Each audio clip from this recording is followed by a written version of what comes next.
Hi, Kelin. Hi. Time for another episode here. So, do you have any topics? Anything that's grinding around in that brain? Not really. I have papers. Oh, I, you came prepared. yeah. Oh yeah. gosh. Yeah, Okay. So I'll have to use the cheater glasses and read you Oh. some stuff.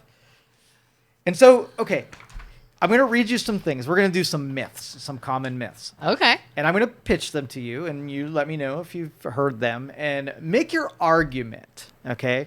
Most of these are truly myths. There's only one or two in here that were sort of myths, and then we argued our way out of them. Like possibly credible, you mean? Yes. Okay. Yeah, something that you may have thought.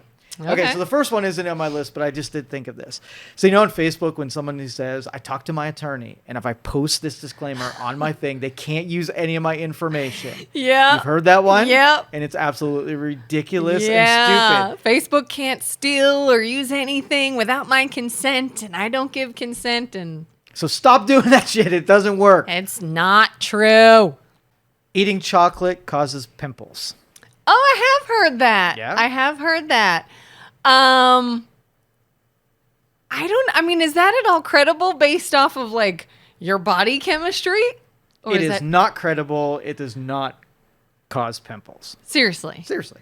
Not even in the slightest. Not even in the slightest. Well, I'm about to have a lot more chocolate than I used to Don't eat. do it. X-rays increase the risk of cancer. Oh, I've also been concerned about that. Mm-hmm. Thought that one was a little credible as well. This one is listed as false. Like not at all. Does not increase the risk. They wear the lead suits. Yeah. So the argument, it's obviously saying that it's not credible. It does not increase the risk, but they're afraid of something if they're willing to put they wear the the lead suits. They try to not take too many. If you've had some recently, they don't want to do any more for a while. I've always gotten the sense that people in the medical field were It concerned makes about sense that. though if your body's being penetrated by those frequencies that it's not a good thing. Whether or not it increases the cancer risk, that's debatable. I feel like that one we could push back on, but as of on this list, it's not factual. And is it any different from like other imaging, like MRIs or CT scans? Well, or MRIs things? would be magnets, so that's not penetrating the body with. Well, I guess it's still considered a frequency, but again, not a cancer-causing. Or even like in the taking. airport when they do the body scan in the airport. That's going to be the same as Okay, a penny drop from the Eiffel Tower will kill you. Oh, I've heard that. I don't know. How tall is the Eiffel Tower? Well, use the Sears Tower. Use any tower. Any tower. Get Yeah. a penny. Get that much speed, I guess. It'd have to be like a bullet to your head. That one seems a little extreme. I don't know if I would believe that one. And this one probably was tested like with Mythbusters and those science programs. Yeah, I could totally And see somebody trying to They do that. say that when it's dropped, it's more likely that the object hits against the building and never is able to reach anybody. They couldn't get it to actually come to a target to see. But because a penny doesn't weigh a whole lot, there's almost so much velocity that a penny can take. And so it would hit you and it might hurt, but it's not going to kill you. Yeah. I think as a kid, you just thought when something falls, it just keeps going faster and faster and faster until it is a bullet. But that's just not how physics works. Yeah. All right. Goldfish only have a 3-second memory. Oh, I've heard that too. I have no idea. If there's any validity to that or not. Incorrect. Goldfish do not have a 3-second memory. They get a bad rap. Okay, this is dedicated to my wife because I lecture her this on a regular basis. Turning the thermostat up higher will increase the rate of heating.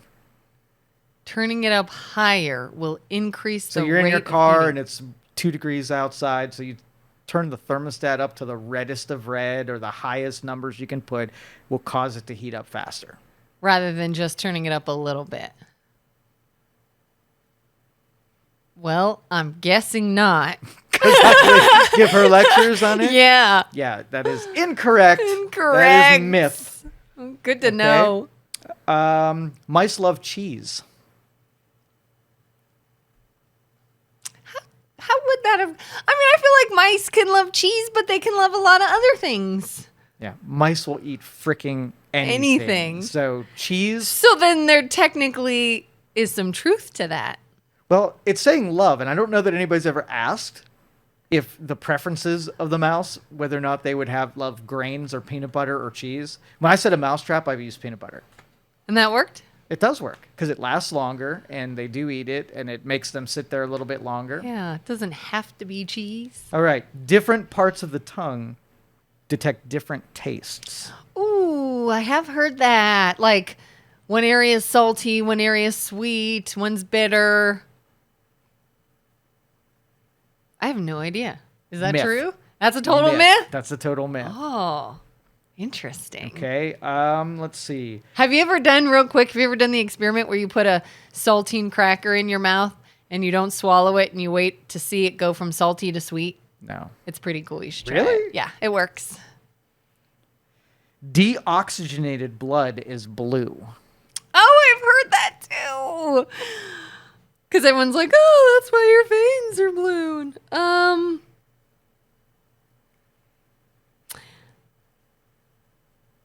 So just now thinking this, I feel like there's no way that can be true because people have different color veins. Some are purple, some are blue, some are green, but we all have the same color blood, do we not? Mm-hmm. So that can't be true. That is inaccurate. That is inaccurate. Yep. How about shaving causes hair to grow back fuller and darker? Oh gosh, I've heard that too. I've heard lately that is not true. I still question it, but I've heard that it's not true at all. That is untrue. Untrue. How about this one? If you touch a baby bird, the mother will reject it. Oh, I've heard that too. I don't know. I hope it's not true. It's not true. Okay, good. The baby bird will not be rejected if you touch Yay. it. How about water conducts electricity? I have heard that. I feel like, isn't there some truth to that? This is a trick one, and I'll argue this one because it's not the water that's conductive. It's the minerals that are in the water. So if you take just water itself without dissolved something else, then it is not a conductive material. Oh, I did not know that. Learn something new, right? So it's not like you're going to, I don't know, stand in a puddle and suddenly increase your chances of being electrocuted. It's what is that puddle made up of? Exactly. Salt water, probably more conductive than just distilled water. Good to know. Tricky. Good to know. Okay, cracking your knuckles causes arthritis. I've heard that that's not true. It is not true Okay. whatsoever. Good. Sitting too close to the television will make you go blind. I don't think it'll make you go blind. I feel like it's probably not good for your eyes, right? I mean, I think looking at any electronic too much is probably not good for you. That is true. Yes. You're right. I'm so smart. Masturbation will cause you to go blind. I have heard that one too. I'm going to say that's got to be false. Yeah, that's totally false. Yeah, so now everybody can take off the rest of their afternoon and rub it out. have at it. We only use 10% of our brain. Oh, that's another popular one. I feel like that's not true. I mean, obviously these are myths, so they're all not true, but I feel like that one can't be true. Different parts of the brain do different things, and the likelihood that you're going to be activating all of those things at one time, so the data is that you're only using 10% of the capabilities of your brain at any given time. So that makes sense. Is that true? 10%, yeah. Of the capabilities. Of the capabilities. Because you wouldn't be like processing visual and auditory at the same time. You wouldn't be, if you took like a snapshot of brain activity, it's not just a solid activity blob, right? They're different pieces and parts as you're stimulated. Interesting. And are there ways to stimulate certain 100%? parts? Yeah. Oh, yeah. And I don't think the or body... even almost 100%, like things that you know are not typically stimulated on a regular Now, basis. I'm not going to say if you did that, you would die, but it would not be a pleasurable experience. To stimulate more of your brain than you're used to. Yes. Why? The brain uses most of your energy. And if you used it all, like your perceptions couldn't handle it, your processing couldn't handle it, you'd be overwhelmed. And think if you can get overwhelmed with 20% usage. If there's too much stimulus around you, just think of what 100 would do. Yeah, so those people that, they're having sort of that sensory overload, it would be like that times. A million. Yeah. Well, not a million, but Interesting. That would be interesting to see. How about carrots help your eyesight? I have heard that.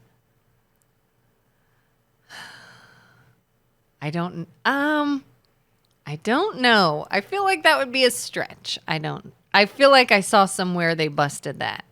They do not. They do not help your eyesight. I had heard the eyesight is not true, but there was a myth that eating a lot of carrots will turn your skin orange. And I saw some show, they said there's a little bit of truth to that. If you eat a ton of carrots, you may actually start to see a little bit of change in the melanin in your skin or something like that. I don't know. We'll have to try it. Well, we spent a lot of time on this show talking about truth versus non-truth, and that we get really annoyed when, some people, politicians or people of power, don't tell the truth, right? Yeah. And we are swimming in things that are untrue every day. And even some of the people or some of the things on the list, some people will defend as being something that is truth. Yeah. So when, we're just swimming in a world of information, and regular people trying to figure out what is actually true when we, like I said, since we're swimming in so much of it and we're okay with some of the untruth, and other times, like, we don't want untruth at all. Right. Yeah. And so, I can see some of the strategy in that. So, like, if you're going to go blind, if you masturbate, right, and a parent or whatever didn't want you to masturbate, they would connect it to something they didn't want you to do and say that thing's going to cause a, bad reaction. Yeah. Okay. So if same thing, and this one wasn't on the list either, but if you go out in the cold, right, you will catch a cold, right? Yeah. If you're like wet in the cold or something that. It's not how science works. Yeah.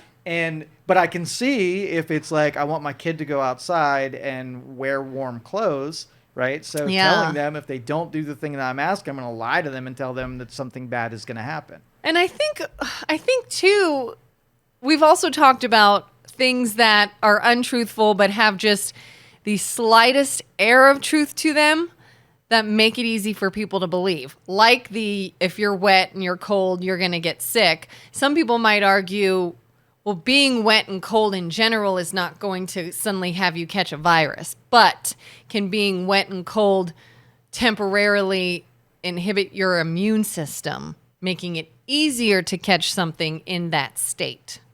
What do you say to that? Yeah, and it makes sense. So, like, if you follow, and we waterfall stuff out here, so we like, okay, take it and take that to its conclusion. So if you go out in the cold and you lower your body temperature, and then your body reacts to the lower body temperature, and it goes into like a survival mode where it's not thinking about immune system, but putting all of its energy in the core organs so that you don't die. Yeah. If it got to that extreme, I can see someone, having catching, but being outside, viruses don't like cold either. Like they really don't. They need like warm, moist. What you need is warm. There's your word. Warm, moist, and lots of food, things for it to eat. So if you're out there licking the ground, right, that's more likely.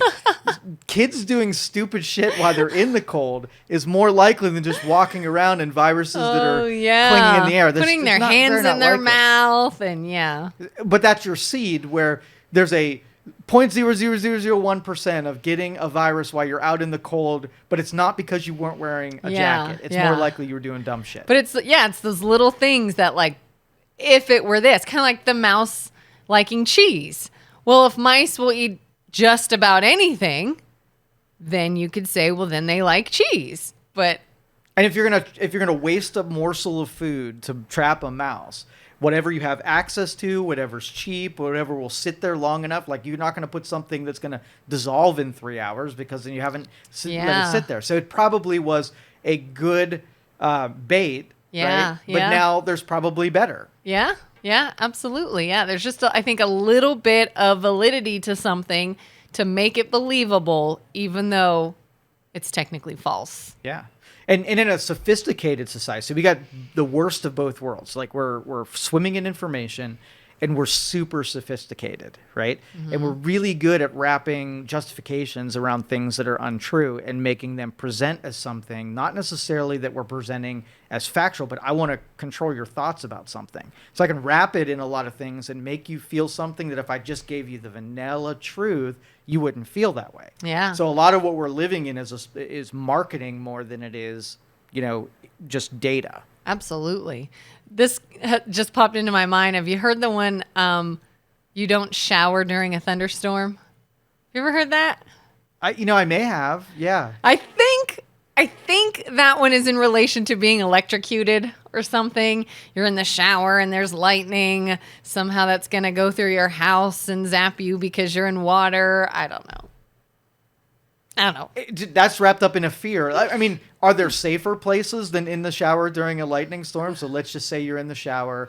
You've got plumbing that's wrapped around you as it's bringing the water to you. And then you being like, lightning sort of like takes a path where it is grounded. Mm-hmm. So while you're standing in the shower, you are hardly the best target to ground, that energy into the ground. It's going to follow your plumbing down into your grounding stake or some of your electrical system or whatever. You're not its first target.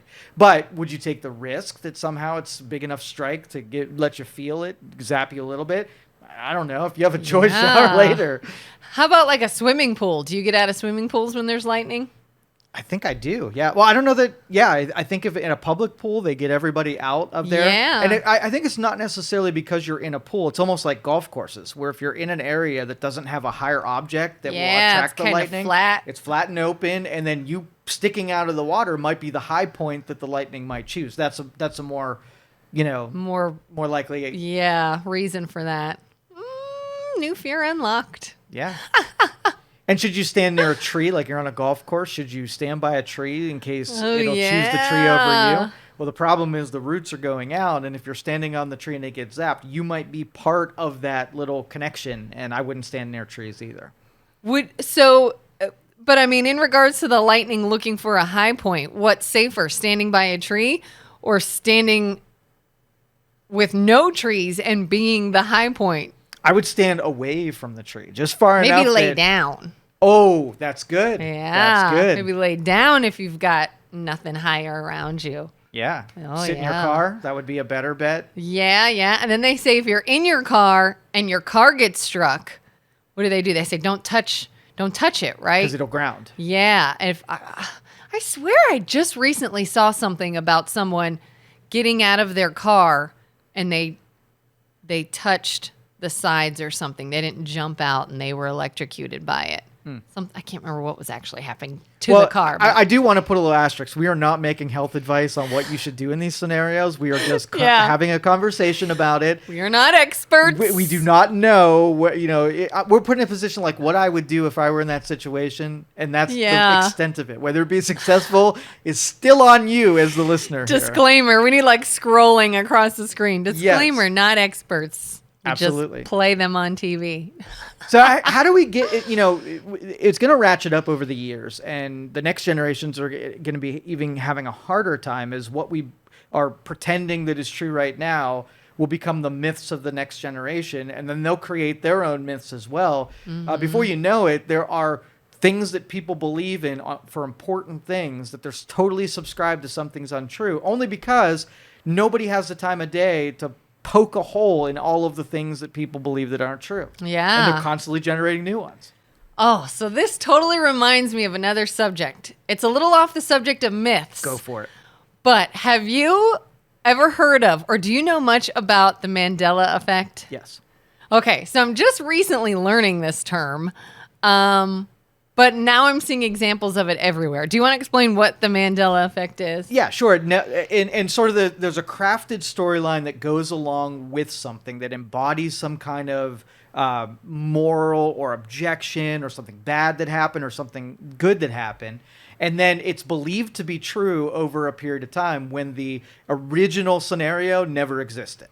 So it's almost like people thinking something happened that didn't, but for whatever reason over time. But everybody thinks it happens from that point forward. And it could be little things, it could be big things. And I think, correct me if I'm wrong, I've heard that the reason it's called the Mandela effect had something to do with Nelson Mandela and when people believed he died versus when he actually died. Yes. And it was so far off that But everybody would swear that the story was the true one because nobody disagreed with it. Yeah. And so they just went along with it. Let me give you the... I'm going to look up the Mandela effect because I want to do the definition justice here. Yeah. I had an interesting instance, which I don't even think this is the Mandela effect, but it was kind of funny. A friend of mine recently was talking about a memory she had when we were in college. And she's like, yeah, I remember running into you on campus. You were telling me you were dating your now husband at the time and how great he was. And then I thought, and I said, I didn't know my husband in college. I didn't meet him till a couple of years after I graduated. And she said she has this perfect memory of what I said, how I described him, everything about him, his name. And I'm like, I didn't meet him in college.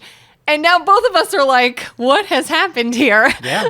On what wavelength did we? Yeah. I so don't the know. official one, it says vivid and detailed memories of news coverage of South African anti-apartheid leader Nelson Mandela dying in prison in the 80s. So it's referred to, and it's usually about something very mundane where nobody really cared enough to look it up to see if it was accurate because it would be silly for it not to be accurate. But then we just go along thinking that the thing happened. Yeah. And it never really did. Yeah. And then do you feel like with that, people can have actual, what they feel are memories that something happened that did not happen? Yeah. It's a weird phenomenon. Yes. I've known a couple of people now that have told me stories or instances of things. Again, there is just enough detail to make it plausible. But if you look at different factual information, it couldn't have been possible. So it's like, then where did that memory come from? How is that in your head? I mean, it got to the point where the more she and I talked about it, the more I felt like I was remembering this instance. Yes. And I even picture in my head where I think we were standing. But it couldn't have happened. So what happened? All right, so let's go to Crazy Town for a minute because this is one of my favorite topics. Crazy Town. All right, so the multiverse. Yeah. Okay? Let's refamiliarize everyone with what the multiverse is. Okay. Okay. So you go through your day, and let's just say you make 1,000 decisions. You make 1,000 decisions in, I was going to go this way, but I went this way. The multiverse is basically all of those decisions living in parallel with all other decisions. So an infinite amount of versions of you that are all playing out in their own timelines. So you getting up and not getting up this morning both happened. And there's a Kelin out there that didn't get up this morning, right? That ran a completely different choose your own adventure type of life that day. And they're all stacked on one another, right? Yeah. And your perception, right, in this vessel, like you and your inner dialogue and all of your, thoughts and whatever are moving from vessel to vessel. The vessels are still existing because they were all potentialities. But you only lived one of those infinite number of ones, right? So it's not like there are multiple me's. But there are multiple you. There are multiple vessels of you. It's the vessel. Yeah. With consciousness? Consciousness is the question. Is the consciousness, does the Kelin in the other multiverse carry its own consciousness and it's in competition with the one that you're in right now? So if there's another Kelin in the exact same, in a different plane, but then in the exact same, or real close to what you experience today, only one decision away, but there's an infinite. So there is a completely different Kelin in a different plane that is making even an infinite amount of different choices. What happens if the two collide? Well, that's where all of these phenomenons that are hard to explain, like the Mandela effect, meaning that there is a parallel universe somewhere where Mandela did die in prison. And if we butt up against one of those, right, and have a perception that exchanges on a multiverse that didn't happen in this parallel, so the question is, we know that they are happening and they know that they are all there, right? And is it possible to visit ones in other multiverses. Do you think this in any way has anything to do with things like deja vu? Yes, I do personally. Yeah? Yeah. Because I've heard some people explain deja vu is just your brain at that moment suddenly hyper-focusing on what is happening around you. A lot of times we can sort of just automatically do things and go through our day and not really think about it, but our brain switches into we're just really in the moment thinking about it, noticing it. But then, of course, you have these other things that maybe I dreamt this. Maybe it's another universe. Maybe there's a glitch in the Matrix. And if there's only like a portion of a degree of separation between you and your version that only made one different choice that day, you can see how you can get really close to the frequencies in the multiverse that's real close to you and pick up on things that, like the butterfly effect, I was just going to say, yeah. You did something early in the day in the other multiverse and it created a little bit different, but you were close enough to it to perceive something that was only 1 degree away, less than a degree away. Interesting. So here's another question. So you and I in the now, right, are in a common, the common multiverse, right? The common segment of a multiverse. Okay. But let's just say we follow different, since we can move from those different decisions that make us then go in one direction and the other one. So the next Kelin that I run into later might be a traveler from a separate multiverse. So the morning version that we ran into might be a different one. As you move to one and I move to a different one, could be 2 different ones. I might be meeting, but they're close enough. You saw my alternate. I saw your alternate, and since the alternate made the same choices that you did, we have recognition, right? I don't know that it's a different version of you because it was that multiverse that was 1 floor below us or 1 floor above. So here's an interesting quick story, which now is blowing my mind. My dad and I have this argument on a regular basis. Back when I was in high school, I think, when the movie Saving Private Ryan came out, my dad took my brothers and I and let us miss school that day. And he took us to the movies because he really wanted to see Saving Private Ryan and he wanted us to come with him. And I remember this because I'm like, it's the first time we ever went to a movie together. We got to miss school to go to it. I remember seeing my dad getting very emotional in the opening scene and thinking, oh my gosh, he was tearing up. I have memories of this day. My dad is convinced to his core that I was not there and he only took one of my brothers. It was just the 2 of them. And I'm like, Dad, I sat next to you. You cried in the opening scene. You did this, you did that. And he's like, I had to have told you about that. No, I was there. And he is convinced I was not there. And my other brother was not there. It was just he and one brother. And to this day, I've been like, you're crazy and your memory is bad. What if he totally was in a different multiverse when... So I saw a different multiverse version of my dad. Where you made different decisions. Where I was there. Yep. But he was in a multiverse where I wasn't there. But it was, he still made the decision to go to the movie, but some other small decision, maybe that decision was, I'm only going to take him. I'm not taking all the kids. And so that's what makes it interesting because if we're not all in this one collective space together and we move in and out of it with different people, there might be more degrees of separation where you have different recollections of something that actually happened. And that makes more sense because your reasonable brain doesn't say, oh yeah, that was a multiverse and we were just on different paths. You try to kind of make sense of it and saying, well, maybe somebody's memory is flawed and they're just not remembering it. Yeah. When you're remembering it correctly and they're remembering it correctly, but those 2 nows, they don't match anymore. Yes. So have you ever heard of the phenomenon 6 degrees to Kevin Bacon? Yes. Do you think there are more Kevin Bacons than most people? Well, sure. They're not more than most, and you can't get more than infinite. Like, how is everybody in the world 6 degrees to Kevin Bacon? Because I've seen it. Mathematically, that's very easy to do. Okay. I bet you if you're a person who have worked with thousands of people and shows and movies, if you draw out the people who know people who know people who know. Yeah. It doesn't take long. Ever do the double a penny thing? Oh, yeah. Okay. Double a penny. Yeah, rather double a than, penny every day, you get to millions and billions super quick. And that's sort of where Kevin Bacon, where his pennies are just multiplying faster than most people, where you can't connect somebody to Kelin, but you can probably connect to Kelin easier than you can connect to someone who's 2 years old. Yeah. Just because you have more networking connections. Like, I know my cousin told me many, many years ago she briefly lived in New York City. And apparently, according to her, almost hit Kevin Bacon one day with her car. She, like, stopped. He was crossing the road, and she's like, sorry. And he's like, it's okay. And it was Kevin Bacon. Well, I know my cousin. You know me. You're now 6 degrees from Kevin Bacon. Right. Anybody who knows me could now say, I'm 6 degrees from Kevin Bacon. And it pans out for, like, everybody, apparently. Yeah, I've heard them try to challenge it and try to make it not work, and it's always worked.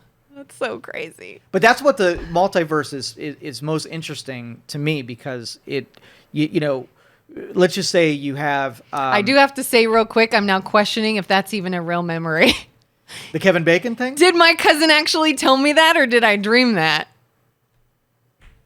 And so what do you do with this? If you do subscribe to that there are different versions of you living in different lives that are some very similar to what you live today and some very different than where you live today, what's the practical use for knowing that you can move in and out of circumstances just by the power of your perceptions and will? What would you do with that? Like, if you knew it and you could control it? Yeah. I mean, think about what that could do for the feeling of regret. You know, wanting to try something and then kind of taking it right back if it didn't work out, or, you know, trying something different if what you were doing doesn't work out, and almost having those options, knowing no matter what path I choose, I'll be fine, because if it doesn't work out, I just go back to this path.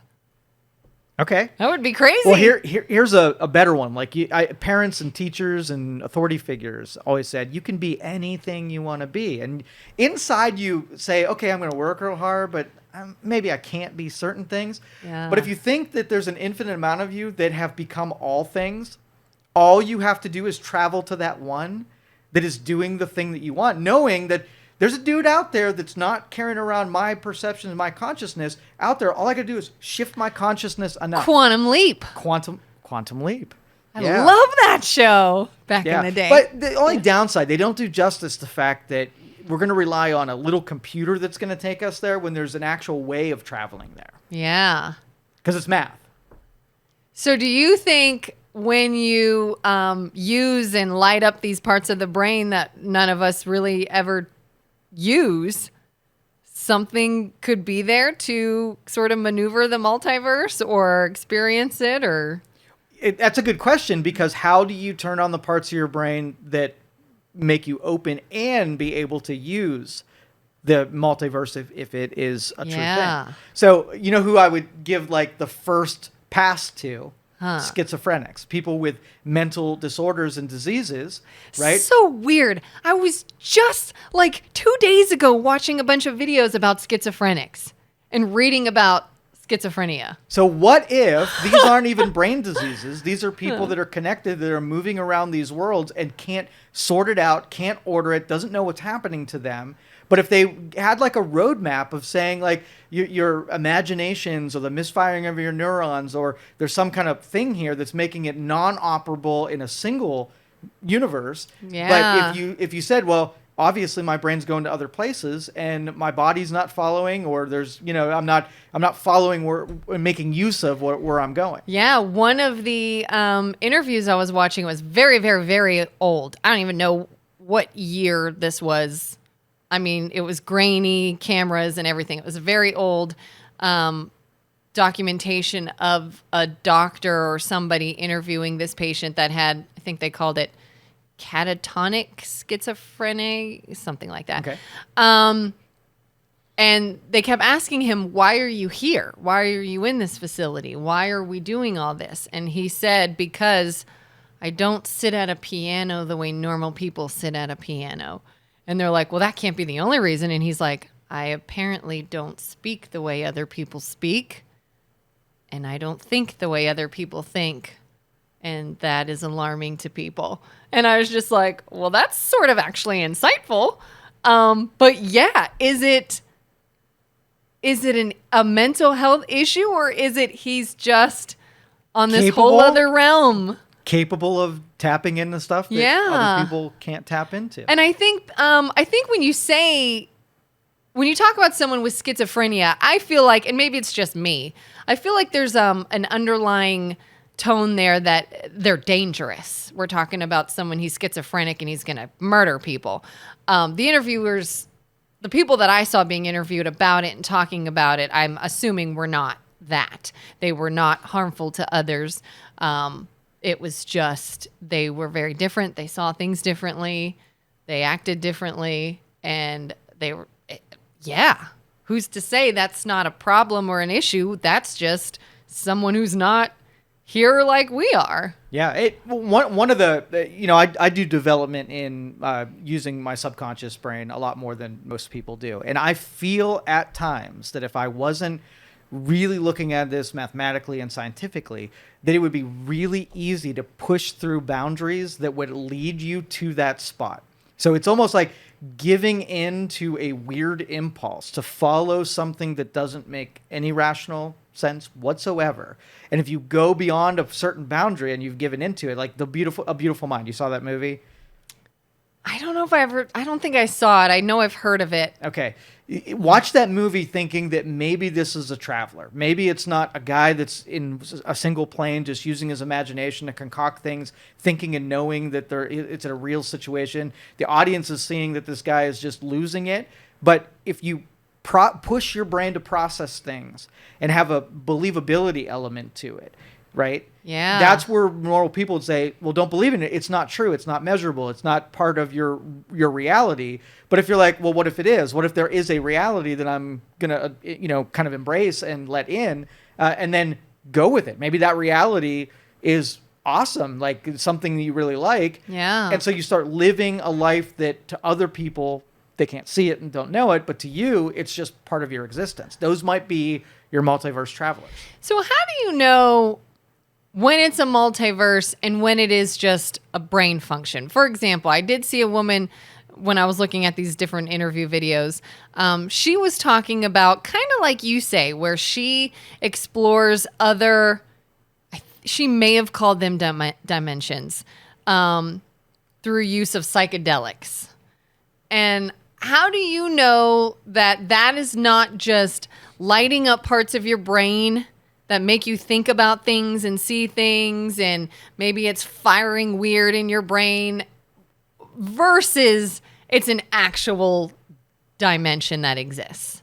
How do you know, like, what you're doing to your brain is not just a reaction to a chemical or to a stimulus or something, and it's fake? It's just thought up in your mind, I guess, versus maybe a reality to what you're experiencing. Well, that's the word. What is real? And what we concoct what a real is and what a now is and what a truth is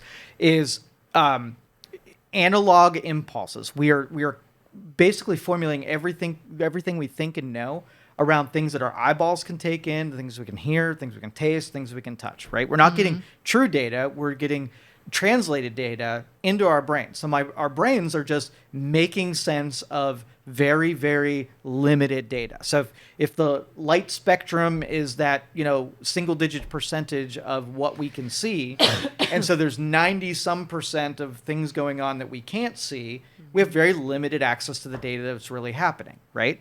And so when you say dimensions, it's almost looking at what we're experiencing is all there is, right? When it's very limited as to what there really is. So that I set that up as being, I don't necessarily believe in any of the physical things that are around us. Walls and bodies and brains and all of that kind of stuff is anomalous. It's not the structure of how the universe is really created. So if you, it's going to be going to real crazy town here. But if you try to follow, if you unwound all of that, right, and just looked at things as frequencies or energies. Let's take material and matter and all that. Take it out of the equation and it's just frequencies. We can just be represented by, if you were measuring frequencies, it would be these dashes or these lines across a field, right? And that's who we really are. So to have two fields that are near one another would be that they were in line with a certain frequency, because it doesn't matter if they're on the same table, right? That's for us. Being on the same table is just for us. If you got rid of space and just looked at things in a matter of time, right? Then it kind of breaks down the perceptive experience. So this perception is just for us. It's not how things really are. So real. This perception being what we are seeing. Yes. Okay. It's not real.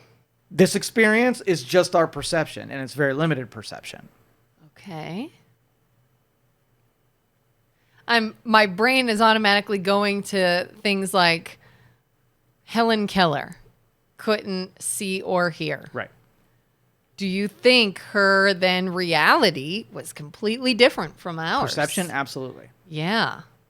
But again, her perception could be totally different. But what about everyone else around is seeing and experiencing her as this actual being, she's somebody that we begin to understand and mold, and so which one's real? Well, let's use Helen Keller's best friend, and a bat.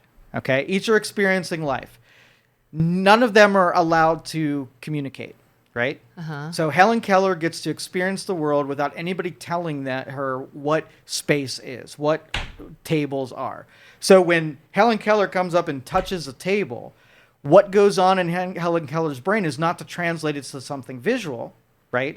But the perception is going to be her understanding of that feel, that touch. So her touch has now become her perception of vision. And a bat, who doesn't have anything except for building its perception around things that bounce back from the sound that it creates, they're all looking at a tree, right? Each one are going to experience that. And if you were to then take and compare what they perceive that tree, you're going to have 3 different pieces of data.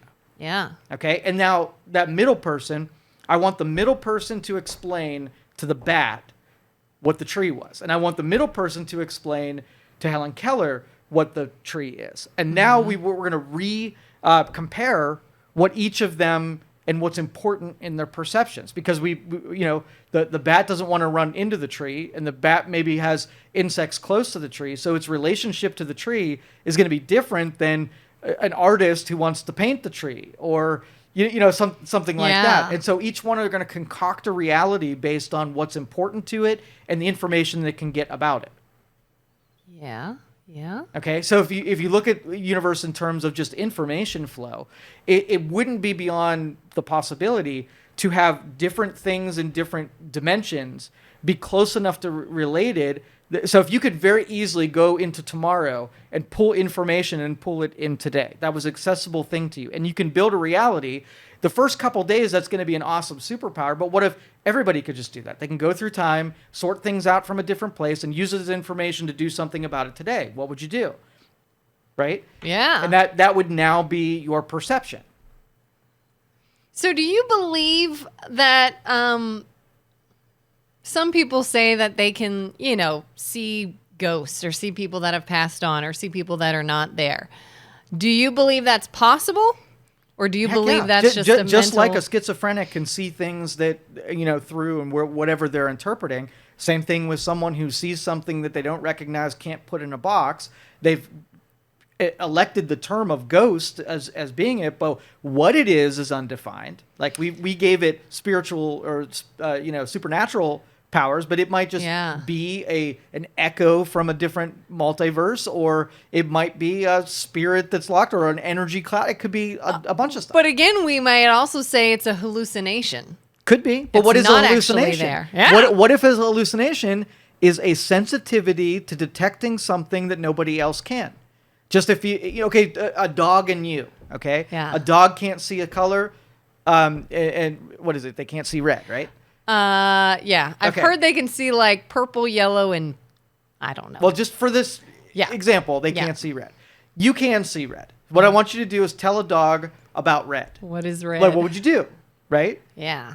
How would you get them to understand red? Because you'd have associations. You'd say, well, an apple is red. And they're going to be like, okay. In their brain, they're going to be like, okay, I know what you're talking about now. But if you compare those two things, they're that thing that doesn't even exist in its realm, you're not going to be able to compare it. Just like the person has a sensitivity of a ghost, you're going to have to make it, you're going to say a thing and they're going to say a thing, but those two things are only going to be related for comparison value.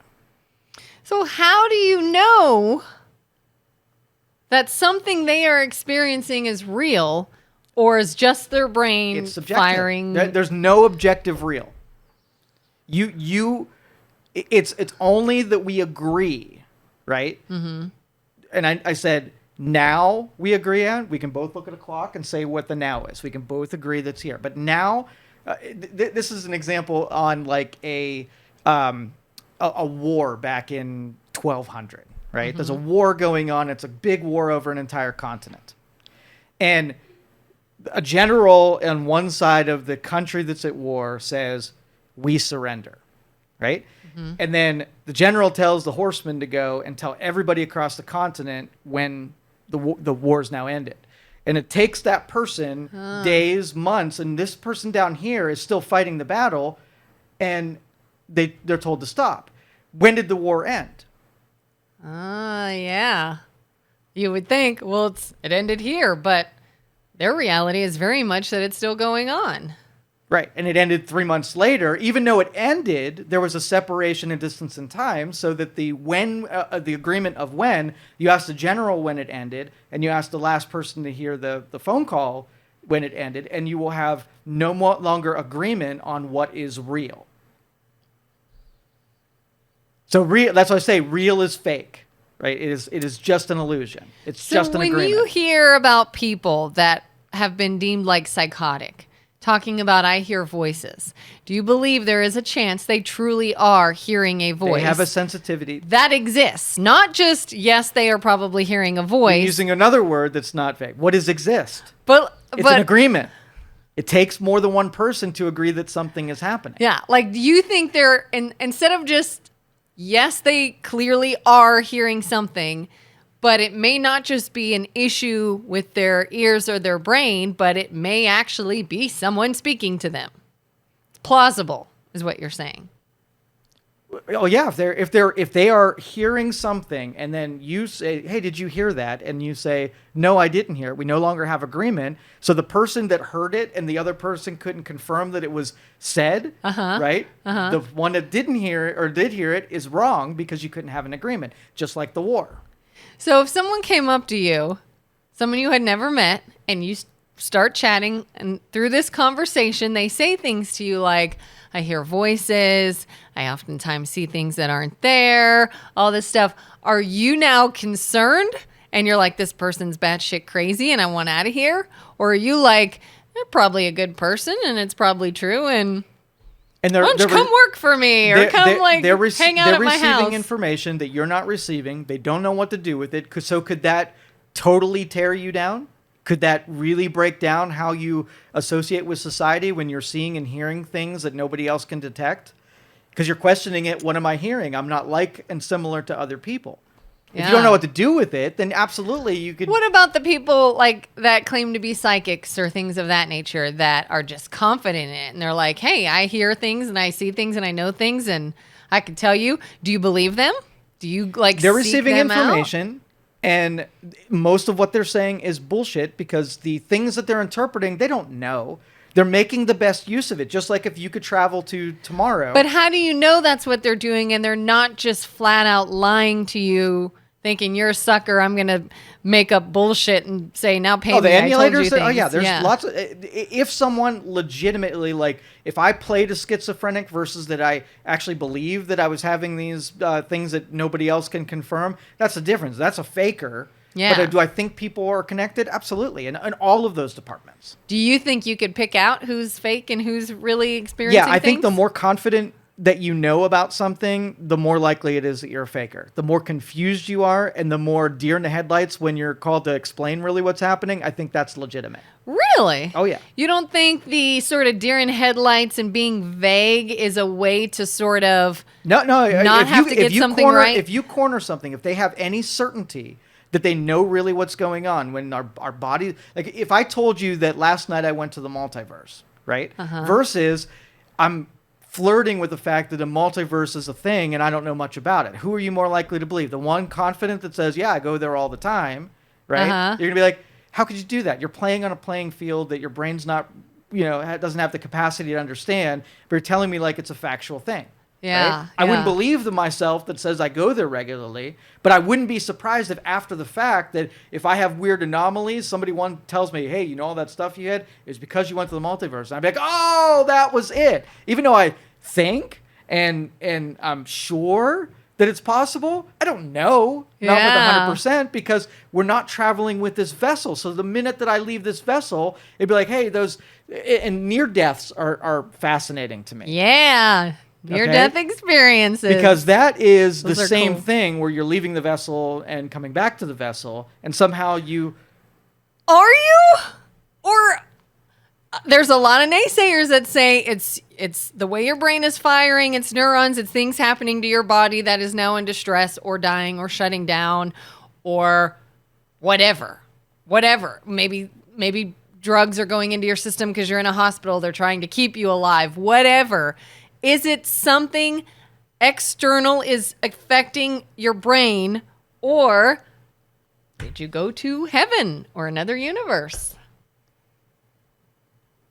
I guess it would be, some people that have those near-death experiences say they saw things that I guess other people will check out and say happened that they couldn't have known. Well, here would be my test for it. So remember, like once you leave this consciousness, you are no longer touching the world with your senses, right? But when you describe it as if I were watching something, then somehow you're using senses that are in your vessel and not part of the energy that just went somewhere else. Now, if you said, I know something that I didn't see and I have clarity and resolution and information that I had access to, that'd be a different thing. It's almost like if aliens visited and they start speaking English, you would question the fact, well, come on, you traveled millions of light years away and you know English. What's the likelihood that the common source of information was the same that I'm speaking? Yeah. Not likely. And I watch a lot of near-death experience videos because I think they're just so cool. And almost every person that is talking about having had one says when they are in this whatever universe they are in, they are given information, they just receive it. They said, I could tell you I heard a voice say this, but they didn't actually say it. I just knew it. That's believable, right? Because Okay. when people are making it up, they bringing the believability where we give human qualities to things by default. And so if we were to have a ghost, then it's going to look like a human, it's going to have ears like a human, it's going to have eyes like a human. But if you just shed a vessel that's no longer necessary, why would you take on the characteristics of that vessel and not be something completely different? That makes no sense to me. So I've had a couple experiences where I, for fun, would like seek out like a psychic or a tarot card reader or something, just because I'm into creepy things like that. And again, I go into it with, I don't fully believe this, but let's see who can do a good job at seeming legit. So you're saying I've had one many, many years ago that was just sort of very general, just I feel like something is going to happen, an accident. And she's like, and that could be an accident where you have a physical, something happened to you. It could be you misplaced, you lost something. It's something that's mildly detrimental. Very vague. And then I had a woman one time just last year, and she's like, there's someone around you all the time. It's an M, Morgan. And I said, I don't know a Morgan. And they're like, well, she knows you. She's around you all the time. And I said, I've never even met a Morgan. I have no relation to a Morgan. Well, Morgan knows you, whatever that means. And was just very matter of fact. So you are more likely to believe than the the sort of general, the I'm not sure, rather than the, hey, this is what I'm telling you, and this is That would be all bullshit. That would be a manipulation where just like Amazon knows when to send you paper towels, right? Yeah. They ask you some probing questions, have some off-the-cuff conversations with you, and they start plotting in some likelihoods of people that you know. They use the generalizations and they use specifics, right? But wouldn't it make more sense to not use specifics, It would. to leave it open for but interpretation? That person had an exit that if you didn't know a Morgan, well, Morgan knows you, right? So they Yeah. have, and if they practice that enough, they can get the Morgan thing just to be as astounding as the M person. Because how many people know a person and could think for 10 minutes and find someone they know that Yeah. died that began with M? I could My have Uncle found Mike. I could have found an M, but when she went that specific, I was like, okay, well, I don't know. But she I had don't an know a exit. And Morgan. I was interested to see how she would make an exit when she guessed wrong, because that's what she was doing, was making some guesses that use common, she's right 70% of the time, right? Yeah, yeah. See, I would always look at it as, not that I believe the second one more. I still am like, this Morgan thing's bullshit. But I would also look at, if they were too vague, I would say they're making it vague. They're leaving it open for interpretation so that you turn it into something. Oh, well, it could have been this. Like when she said you're going to have an accident, I was like in high school or middle school or something when this happened. I went home that night and I tripped running up the stairs. That was it. She And knew I said, it. "The She accident!" Absolutely. Yeah, but or is that I'm now looking? I'm looking for something. And that was what I was going to say, is that especially when the people are looking forward and telling you things, as soon as I plant that seed in your head to look for a blue car, your conscious brain has now told your subconscious brain to be on the lookout something it would have never done. So when you traverse and I'll just give you sort of my blueprint for traversing the multiverse. You ready? Uh-huh. I use the word potentialities, a mathematical, a measurement of how likely something is to occur. So if I said, are you going to eat dinner tonight? You're going to say, mathematically, 100% chance I'm going to eat dinner, very close to it. What are the chances that you are going to go and buy a corn dog today? All right, less of a chance, still not zero, but less of a chance. But as you go through the routine of taking things that haven't occurred yet, or maybe you want it to occur, right? You're putting your subconscious on notice to start increasing the potential of that thing occurring. Can you do more things that increase the chances, likelihood of a corn dog? So if you're like, I'm going to Outback Steakhouse, your likelihood of eating a corn dog has just gone down. Mm-hmm. If I go to a street fair, the likelihood to eat a corn dog has gone up. You're not making it certain, but you're increasing the likelihood that it happens. So I feel like if there's another Joe out there that is an infinite amount of them, so there's one that's doing something I want to do tomorrow. Well, there's a line between me and that version of Joe, and how do I make my subconscious shed this vessel, jump to the vessel that's close to doing that thing that I want to do tomorrow. And then your subconscious does the blue car thing, and it's like, okay, every decision now isn't, is this something I want to do? It's does this decision get me closer to the Joe that's doing the thing I want to do? And it works in reverse too. So if you're going to be do an accident, your subconscious is like making decisions, making it more likely the thing that you've been told, right, is going to get you closer to the accident. So you don't even think it's like you in your physical form doing things. Would you say that your consciousness is jumping all the time? All the time. It's, like I could be physically sitting here, but I'm going to go. Version of me that is right here, right? And all I have to do is go here, and I'm that vessel. And then I go over here, because infinite means all decisions, movement, thought, action, it's infinite. And to join that other version is sometimes hard and sometimes easy. Me becoming president tomorrow is harder than me joining this vessel that's to the left of it. So if you're trying to make a tough decision, yes, you've got two choices, and you're thinking and you're thinking and you're thinking. It's really, what vessel am I going to jump into? Yep, exactly. Because they're going to happen. Both are going to happen on two different planes. Which one am I going to quantum leap into? Join. Which one you're going to join is really what it comes down to. And your subconscious is really good at helping you make decisions through instinct. if it's given an ingredients list of where you're headed. So if you're the Eeyores out there that are just waiting for that next dramatic thing where they can be a victim, Yeah. they're populating, and those people always realize the victimhood that they set out to meet, right? Oh, yeah. And so your subconscious is constantly moving you from those different vessels depending on what you program it to do. Well, yeah, I mean, I've always heard things like you can train your brain. If you think about negative things all day, you're going to feel negative all the time. If you start to look at positive things and look at things that went well in your day, that is going to be more apparent to you. So why wouldn't it just be there is just one of you and a very powerful brain that's changing your perception and your reality? In that make the sense? physical single dimensional, then it has to be this thing, because you believe in your body and you believe in this table and you believe in this room. In this dimension, that's reality. It's one body that's just doing the whole thing. If you don't believe in the physical, the body, the construct that's here, then in order to jump in any measurable movement, you have to join a different version than where you're at. Staying the same means that you're in this body. Making a thought movement or an energy movement, a physical movement, means that you have to jump into another potential that is 1 inch or 1 centimeter or a nanometer away from you.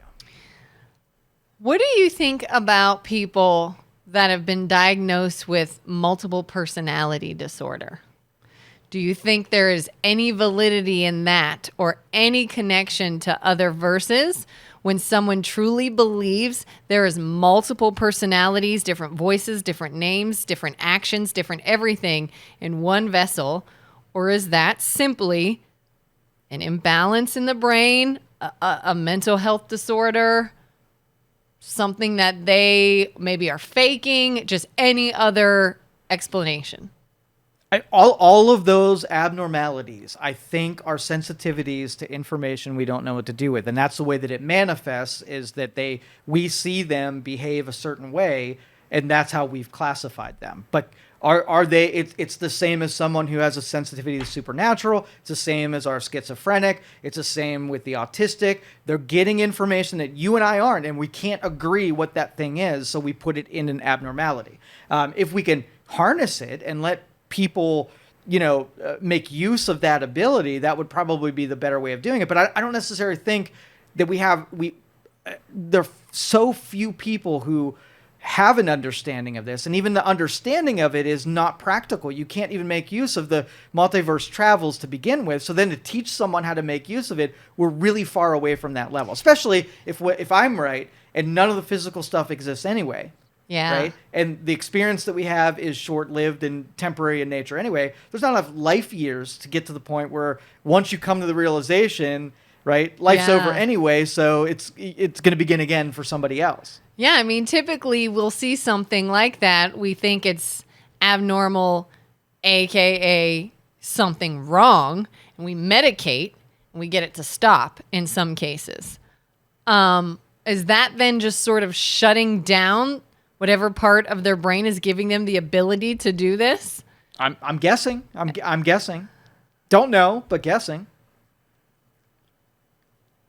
And can you, if you didn't have those sensitivities, give yourself something to then make it hyperactive, like the ayahuascas, the psilocybin, all of that kind of stuff. Yeah, because then you're like, okay, well then what am I affecting? If I'm taking a medication to stop something, or I'm taking a supplement or something to cause something to happen, again, would that not sort of be an argument as in, hey, I can take a substance that changes this? Mm-hmm.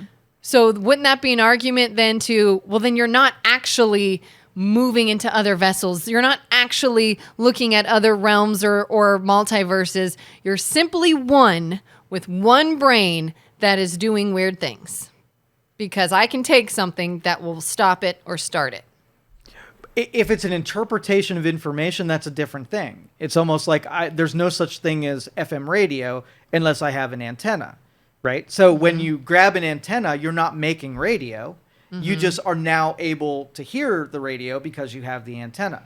So if we're not born with the chemicals or the neurons to be sensitive to the information that we need to perceive something, then we need something to either, like, I can rip the antenna out of your hand and radio no longer exists for you. I can give you an antenna and now you can see and hear radio. So if a tree falls in the woods Oh my goodness. and no one is around to hear it, Yes. does it make a sound? You got to give me more information. To what? You've never heard this? Oh, of course I have. But you got to give me Yeah. more information. Making a sound is an agreement that somebody had to Yeah, have most heard it. people say in order for sound to exist, someone has to have heard it or received Yeah, it. there's two parts of it. So does it make a sound? Does Sound it waves? create frequencies that emanate outward from it? Yes, it does. Can someone hear those frequencies after they're emanated? They have to be close enough to hear those So frequencies. what is sound? Is sound the frequencies? Yes. Or is sound the See, receiving of no, them? frequencies and pressure. Then it does make a sound. No, it makes frequencies and pressure. You just said frequencies and pressure is sound. But you said hear. Does it? Oh no, you said sound. You said Yeah. does it make a sound? Does it make a sound? Does it make a sound? Yes, it creates pressures that could be heard if there was someone close to it. I swear, people must watch us and be like, what are they on? Dude, I spend more hours a day thinking about this shit. And the worst part is that you never get an answer or conclusion. Yeah. It's a pursuit of something of higher understanding of anything. And, you know, I willingly go to Crazy Town because I am fascinated with the unexplainable. Yeah. And everybody else is too. There wouldn't be a million shows where it captures, yeah. it captivates more of our interest than stuff we don't understand. I'm willing to go to Crazy Town with you. All the time. Yes.